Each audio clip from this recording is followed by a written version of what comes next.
안녕하세요, 여러분. 거의 이제 그 마지막을 향해 달려가고 있네요. 네, 아마 이 시간 지금 편집서 성격장애 이제 마무리를 할 것 같은데, 어, 그래도 궁금한 거 있으시면 Q&A 올려주십시오. 별로 이렇게 올리신 분은 없으시지만, 네. 그래요. 그 이제 효과적인 치료 397페이지 이제 저희들이 나갈 차례인데, 뭐 그런 얘기가 나와 있네요. 직장에서 그 어떤 직원이 끊임없는 그 반복적인 고소에 이렇게 지쳐가지고 정신 의뢰를 할지도 모른다. 뭐 그런 이야기도 있고, 직장 내에서 이게 소송건이 보통 직장 내에서 소송건이 이렇게 막 있으면 위에 상사들이나 그 직장에서든 혹은 직장을 대상으로, 그러니까 회사를 대상하든 뭐 우리들은 대학 조직이지 않습니까? 뭐 대학 구성원관이든 대학 조직이든 회사 조직이든 뭐 공기업이든 그 기업을 대상으로 뭐 우리 기관을 대상으로 소송하는 경우도 많이 있죠.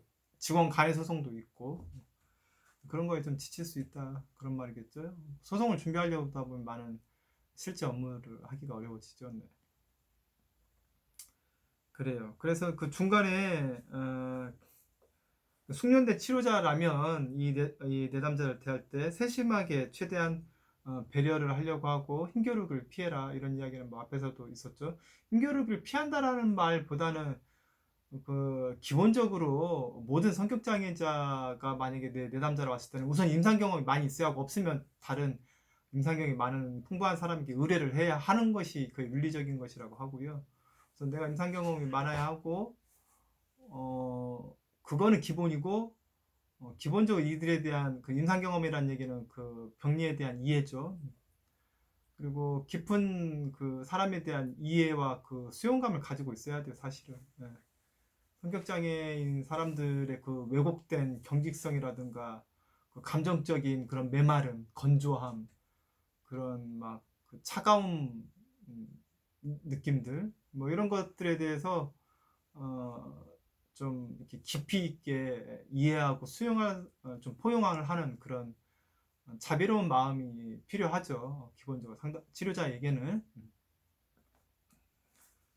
그리고 이 질환을 치료하는 최종 목표는 다름 아니라 통찰을 가지게 하는 것이다. 인사이트라고 했는데, 어쩌면 그렇죠. 모든 성격장애가 통찰을 가지게 하는 것. 통찰을 가지게 한다는 거는, 아, 내가 이러한 모습이 있구나 라고 알게 하고 깨닫게 하고 그걸 받아들이게 하는 거죠. 통찰이라는 얘기는. 예. 그래서 정신역동에서는 이제 훈수비라는 용어를 씁니다. 상담자에게 전의를 시키고 전이 분석을 하죠. 그래서 전이 분석.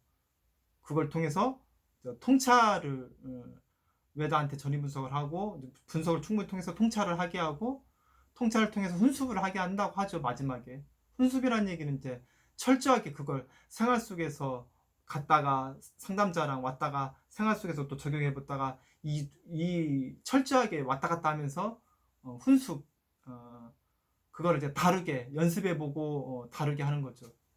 정신역동의 그 치료 과정이 어, 보통 그렇게 어, 전이 통찰 훈습의 순서로 가지요. 그러니까 먼저 이제 통찰을 가지게 해야 훈습을 하기 전에 통찰을 가지게 하는 거죠.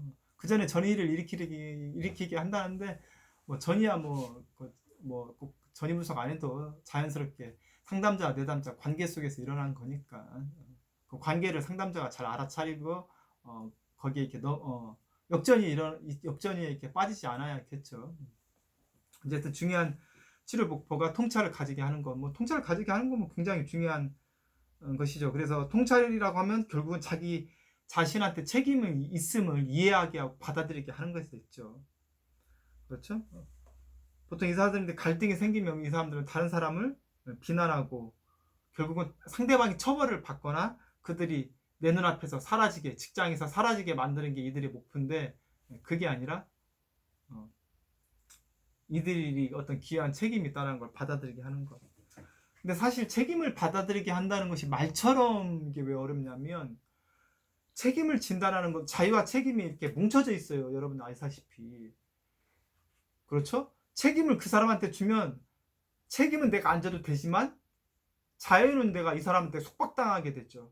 이 사람이 책임을 가지고 있으니까, 나를 좌지우지하니까. 그렇죠? 근데 그 책임을 나한테 가져온다는 얘기는 자유와 책임을 내가 지는 거죠. 그러니까 책임감을 높인다는 얘기는 내 삶의 자유를 높이는 거예요. 여러분들이 예를 들면 우리가 그 물질, 돈이라는 것이 매우 중요하잖아요. 근데 내 돈으로부터 자유로워지려면 돈에 대한 책임을 져야 하는 거죠. 만약에 내가 부모님이 나를 경제적으로 보조하고 있어.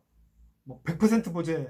50% 보조하면 50%는 자유를 부모님한테 내줬고 50%는 내 책임이 있죠. 내 자유가 있죠. 근데 100% 내가 우선 경제권이 아니고 내 스스로 자립을 부족하더라도 뭐 없는 살림에 뭐 없는 돈에 그렇지만 내가 자유를 누릴 수 있죠. 자유를 누린다는 표현보다는 내가 결정할 수 있죠. 그게 내가 결정한다는 게 자유인 거죠. 부모님이 뭐 내가 돈을 대줄 테니 네가 공무원 시험 준비를 해라 이럴 수 있지 않습니까? 하지만 예를 들어 내가 공무원 시험 준비를 안 하면 아버지가 부모님이 전혀 경제적 원조를 안 하겠다. 하지만 내가 원하는 일이 있어. 뭐 예를 들면 뭐 어떤 사람은 음악을 좋아하는 분도 있을 테고 뭐 작년인가가 우리 과에 제가 지도한 우리 과의 친구가 아마 서울에 올라갔는지 안 올라갔는지 모르겠는데 예. 음악을 하고 싶다고 해서 서울에서 좀 한 1, 2년이라도 뭐 아무튼 지금 안 하면 후회할 것 같다고 해서 그렇게 올라가겠다고 제 수업 시간에 얘기했었는데 어쨌든 자기가 그 물질에 대한 두려움은 있겠지만 물질에 대한 그 불안이 있겠지만 그걸로부터 조금씩 내가 좀 형편이 어렵지라도 자유를 나한테 가져오는 것. 그러니까 성격장애자인 사람한테 책임을 지게 한다는 것은 자유를 가지게 한다는 것이고, 자유를 가지게 하려면은 이 사람들은 기본적으로 자기에 대한 이해가 있어야 하는데, 자기가 이해 생기려면 자기를 또 수용도 해야 하고, 자기를 용서도 해야 돼요. 내가 누구를 의심했었는지, 잘못도 없는 사람에게 내가 너무 막 심하게 대했는지, 사실 그 사람에게 상처를 준 거지 않습니까? 그 사람에게도 마음속으로 용서를 빌고 또 나 자신에 대한 용서도 해야겠죠. 내가 다른 사람들에게 피해를 준 거에 대해서. 그러한 그 수용이나 이해 과정을 통해서 뭐, 자기 회개라는 단어가 뭐 이렇게 좀 종교적이어서 그런데 정말 통곡을 하면서 내가 어떤 삶을 살아왔는지에 대한 그 통찰이 오면 막 이렇게 통곡이 나오는 게 자기 회개의 과정이죠. 어떻게 보면. 그게 뭐 고해성사일 수도 있고 뭐 회개가 될 수도 있겠지만 그 내가 남들한테 그 성격장애인 사람들은 그게 없지 않습니까? 자기가 이렇게 피해를 준 거에 대한 죄책감도 없고 잘못도 없고 뭐 책임도 없고 근데 자기가 그거를 온전하게 자기 책임으로 오면은 그게 만약에 깨달음이 일어나면 뭐 굉장히 이제 통곡이 나오죠. 자기 회개 같은 모습이 나오죠. 근데 딱 한 번으로 되는 게 아니라 그걸 반복적으로 이제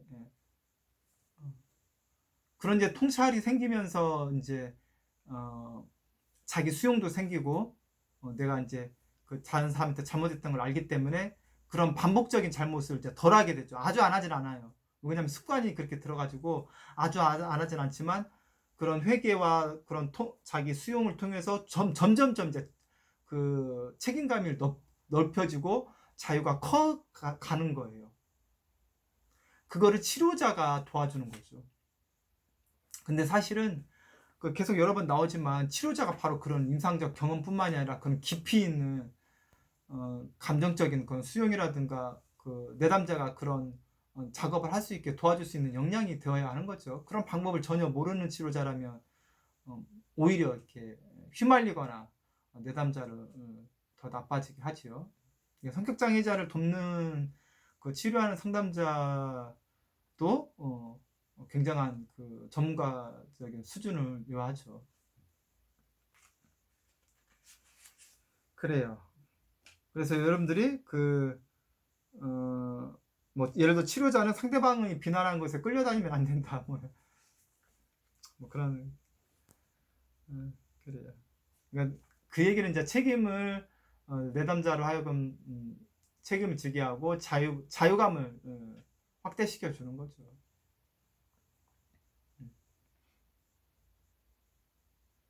그래요.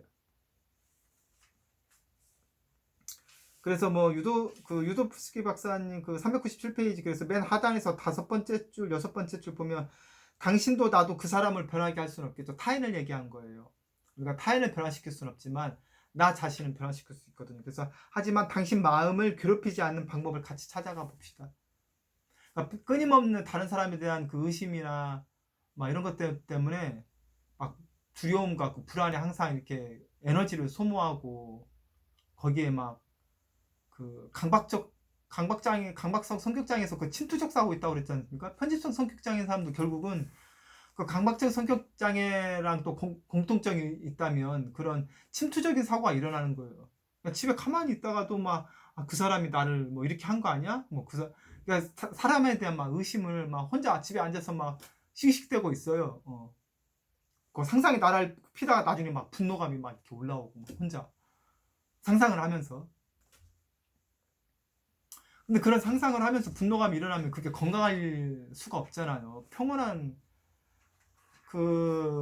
따뜻한 느낌을 이 사람에게 계속, 그러니까 방향성을 전환해줘야 하는 거예요.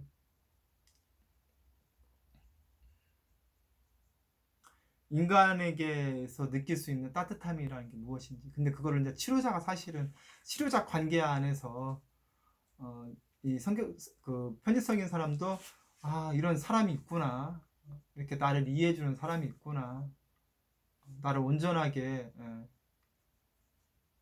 아는 사람이 있구나. 알고 알아주는 사람이 있구나. 내담자가 속이는데 그걸 못 알아차리면 편집성 성격장애인 사람 벌써 또 속으로 나한테 속고 있구나. 너도 별거 아니더구나. 나한테 속는데 네가 나한테 뭘 해주겠냐. 이렇게 생각할 가능성이 있죠. 그렇기 때문에 상담자는 내담자가 말하는 한마디 한마디, 말하지 않는 어떤 메시지들을 잘 간파하는 그런 지혜가 필요한 거죠. 그렇지 않으면 내담자도 역시 똑같이 상담자를 아마 제대로 신뢰하지 못할 겁니다. 그러니까 내 말에 속으니까 신뢰가 안 가는 거죠. 이해되시죠? 네. 그래서 이해되시죠? 하고 이제 이해 안 가면 다시 설명해 드려야 하는데 이거 혼자 이렇게 하는 거라 참 여러분들한테 참.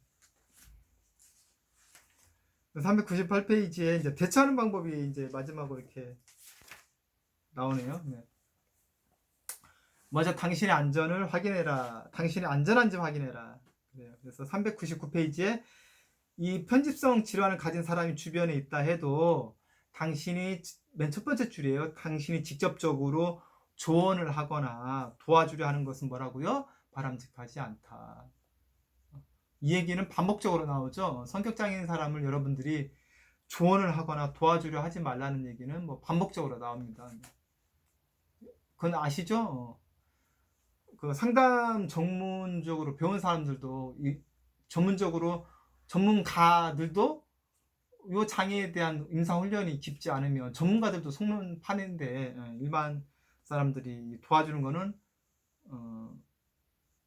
제가 앞에서 자칫 잘못하면 그 사람들에게 이용당하거나 아니면 그 사람의 장애를 더 이렇게 강화시켜주는 결과밖에 안 된다. 더 나빠지게 이게 더 악화시키는 결과를 준다. 그래서 도우려 하면 안 된다.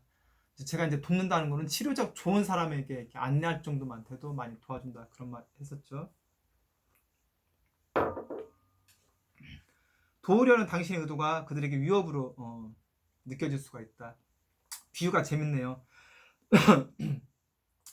편집증이라는 거대한 방앗간에 들어가 당신이 가루가 된 것을 발견할지도 모른다. 편집증이라는 방앗간에 들어가서 내가 가루가 된 것을 발견하게 된다. 참 재밌는 표현이죠. 네. 이거 여러분들 그 방앗간에 들어가서 가루가 될 필요는 없다. 그래요. 심지어는 조언이란 이제 도와주려 안에서 이제 무관심 한 것도 찍히는 수가 있어요. 편집성인 사람은. 왜 나한테 무관심하냐? 왜 날 배려 안 해주냐? 왜 나한테 잘 안 하냐? 혹은 내 말에 복종하지 않느냐? 뭐 이런 식으로. 뭐 나에 대한 예의가 없다거나, 뭐 나에 대한 배려가 없다거나, 무관심한 것도 걸려요. 이 사람들한테는. 어렵죠? 네. 아예 떨어져 지내면 되는데 그게 아니라 이제 같은 직장 동료여서 여기 책대로 조언을 하거나 도와주려고도 안 했어. 약간 좀 무관심하게 지냈어. 그것도 찍힌다고 해. 무관심한 것도 어떤 그 사람한테 어떤 메시지를 주는 거잖아요.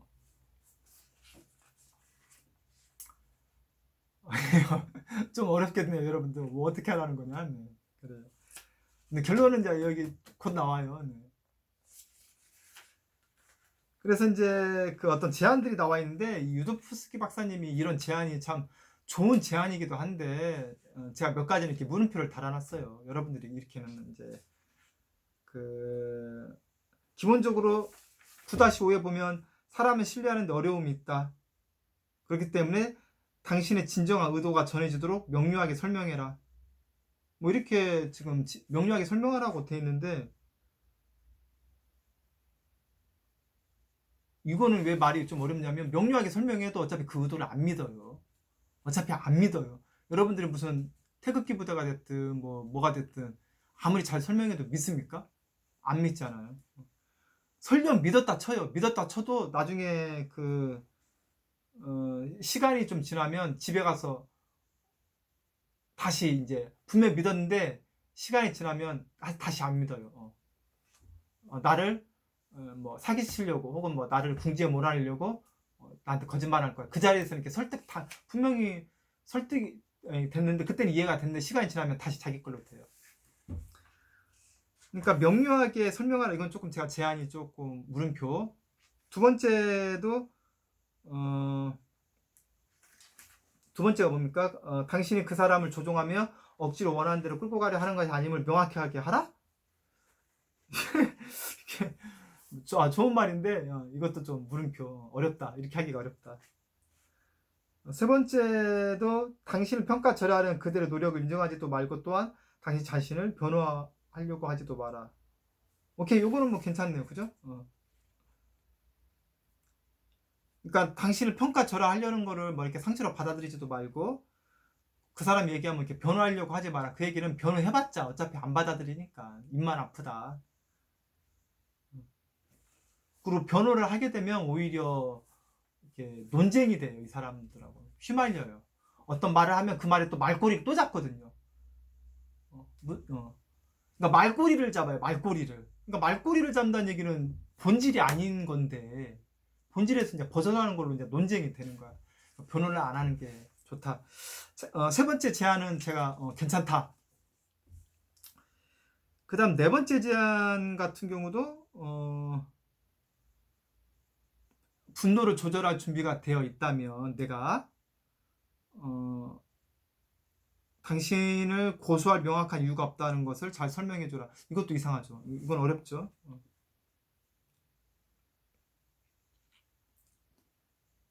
그러니까 차라리 편집성 성격자인 사람이 여러분을 비난하면 그냥 간략하게 차라리 그냥 사과하고 별거 아닐 때는 그냥 사과하고 넘어가도 돼요. 내가 잘못 안 했는데 그래 네 말이 맞다. 그때는 내가 그렇게 했었어 하는 건데 그래 내가 생각이 좀 짧았다. 그렇게 사과를 하고 넘어가고 맨 밑에 나와요 나중에. 근데 이게 비굴해지는 건 아니에요. 내 어떤 신념을 막 이렇게 내려놔야 하거나 바꿔야 하거나 뭐 이런 문제가 아니지 않습니까? 편의성 성격장애랑 무슨 유신부라고 무슨 뭐 네가 믿는 종교를 뭐 버리라든가 이게 아니거든요. 사소한 무슨 이상한 거예요. 그러니까 내가 생각이 좀 짧았던 것 같다. 그래서 네가 좀 서운했겠다. 감정을 좀 공감해주고 이해해주고 미안하다 뭐 그렇게 그냥 얘기하고 넘어가도 좋습니다. 근데 미안하다고 하면 또 뭐 그거 가지고 또 말꼬리 잡을 수도 있어요. 네가 잘못했지 하면서 다시 또 싸움 걸 수도 있는데 그래요. 그래서 막 제대로 사과하라고 할 수도 있고 여러분들한테는 참 이렇게 뭐라고 이렇게 얘기하는 게 쉽지 않습니다. 그게 상대방의 반응을 이제 잘 이렇게 현명하게 지혜롭게 대처해야 하는데 이 제안이 그래서 좀 어려운 것 같네요. 근데 만약에 이제 이런 막 소송을 하게 되면 제가 여러분들한테 얘기했지만 증거를 제대로 수집해 가지고 함부로 못하게 정확하게 방어를 해야 한다고 제가 말씀드렸죠. 제안 5번 같은 경우도 뭐 눈에 보이는 게 전부가 아니란 걸 이해할 수 도와줄 필요가 있다. 이게 될 것 같으면 이 제안도 저는 조금 물음표가 붙고 제안 6번이 왜곡해서 해석한다고 나와 있죠. 그러니까 제안 6번이 굉장히 나와 있잖아요. 그러니까 어떤 감정을 불러일으킬 수 있는 관계를 맺지 않는 것이 좋다. 이게 결론, 이게 제일 좋은 제안이에요. 관계를 맺지 않는 것이 좋다. 그래서 제안 7번에 나오죠. 논쟁과 힘겨루기를 가급적 피해라. 그러니까 제안 7번에 나와 있다는 얘기는 앞에서 뭐 어떻게 설명해라, 뭐 설명해라 이런 것이 그러니까 말이 안 돼. 이건 조금 좋은 제안은 아니에요. 관계를 맺지 않고 논쟁하가 이걸 피해라, 이게 좋죠. 제안 8번에 피할 수 없다면, 사업적 관계나 이런 것 때문에 피할 수 없다면, 사업적 관계 때문에.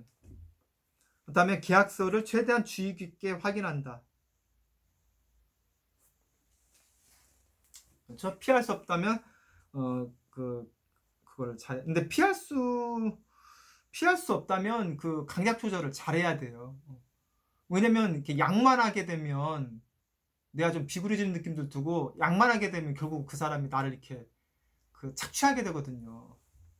자기애적인 것도 있기 때문에. 양만하게 되면 무슨 말씀인지 알겠죠? 강하게 나갈 때와 피할 수 없는 상황을 얘기한 거예요. 제안 6번이 관계를 맺지 않는 건데 피할 수 없는 상황이 있을 수 있잖아요. 여러분들 취직해보면 알겠지만 뭐 내 앞에 바로 상사 대리 과장일 수도 있잖아요. 강약 조절을 계속 왔다 갔다 해야 돼요. 한 번씩 사과도 했다가 또 강하게도 나갔다가 사과도 했다가 강하게 나갔다가 요거를 지혜롭게 조절할 수 있어야 돼요. 그러면은 좀 시간이 어느 정도 지나 보면 함부로를 못해요. 자기 자신, 여러분들한테. 그 강약 조절 잘하는 사람한테는 저 사람 나보다 뛰어난 사람이야. 무의식적으로. 뭐 뛰어나다기보다는 뭐 아무튼 뭐 이렇게 꿀리는 느낌이 이제 있을 수 있고, 이제 아무튼 그 사람한테는 이제 지혜가 있는 사람이구나. 내가 누를 수 있는 사람이 아니구나. 알게 되죠. 그래요. 근데 강만하게 되면은 이제 막 폭발해가지고 막 물불 안 가릴 수가 있거든요. 성격장애인 분들은 또 이게 물불 안 가릴 때가 있거든요. 그러면 너무 이렇게 진흙탕 싸움이 되거든요. 이래서 좀 사례를 들면 좀 재밌을 텐데 여러분들하고도 너무 이렇게, 그러니까 진흙탕 싸움도 아니면서 평화로운 관계를 유지하는 방법이 강약을 잘, 자기 자신의 그 감정을 잘 이렇게 수용해야 돼요. 그래서 결론은 피하는 게 상책. 그래서 제가 제안에 이렇게 좀 읽어보면서 이렇게 물음표가 있었는데, 그래도 결론적으로 나머지 제안 후반이라든가 피하는 게 상책 이게 나와서 박사님이 제대로 잘 말씀하셨다. 그래서 9-5에 제시된 방법이 항상 효과적일 것이라고 말하고 싶지는 않다. 참 굉장히 진솔하시죠. 끊임없이 갈등을 겪으며 살아가는 사람들은 그 어떤 것도 해결책이 될 수 없다는 것을 깨닫게 되는 경우가 있다. 어떤 것도 해결책이 안 된다. 이 말. 성격장애인 사람들. 그리고 이 성격장애인 사람들하고 그렇게까지 내가 이렇게 고통을 겪으면서 지낼 만한 가치가 있는가, 이런 의문까지 듣게 된다. 시간이 아깝다 이런 말이죠. 좋은 사람하고 사랑하면서 지내도 시간이 짧은데 좀 회의감이 들 때가 있죠. 너무 심할 때는 직장을 떠나는 경우도 있어요. 직장을 떠나기 이전에, 직장을 떠나도 또 그 직장에도 또 그런 사람이 있거든요. 그러니까 자기가 지혜를 키우는 게 첫 번째죠. 그 사람에게 당하지 않는 것. 그렇죠? 어쨌든 피하는 건 상책이고 굉장히 마지막에 좋은 결론이었고, 이제 401페이지의 그 맨 마지막에 편집성 성격 장애를 가진 사람을 파악하는 능력이 생겼다면 당신이 할 수 있는 가장 현명한 조치는 그 사람과 멀리 떨어져 있는 것이다. 가장 현명한 조치라고 유도프스키 박사님이 조언하셨네요. 여러분들이 이 수업을 받는 목적이기도 합니다. 네.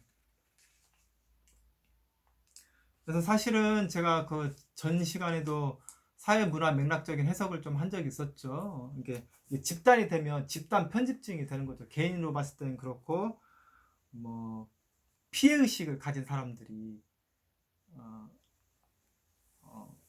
다는 아닌데 사회적 약자 일부 중에서 너무 막 이렇게 전투적으로 하는 것이 이제 피해의식일 수도 있다. 뭐 그런 것, 뭐 종교적인 것도 있을 수 있다고 그랬고, 뭐 여러 가지 예시를 들었었는데 그래요. 여러분들 어쨌든 지금 제가 편집성 성격장애에서 좀 자세하게 다른 장보다 좀 더 이렇게 다른 앞장도 좀 더 이렇게 자세하게 했으면 좋았을 텐데 그때는 혹시 제가 시간이 혹시 모자랄까봐 혹은 진도를 제대로 다 못 나갈까봐 그런 조금 그런 게 있어서 그랬는데 어쨌든 좀 조금 자세하게 더 여러분들께 접근했다고 생각이 드는데 좀 이해가 잘 전달이 되셨으면 좋겠습니다. 그리고 여러분 삶에서 도움이 되시길 바라겠습니다.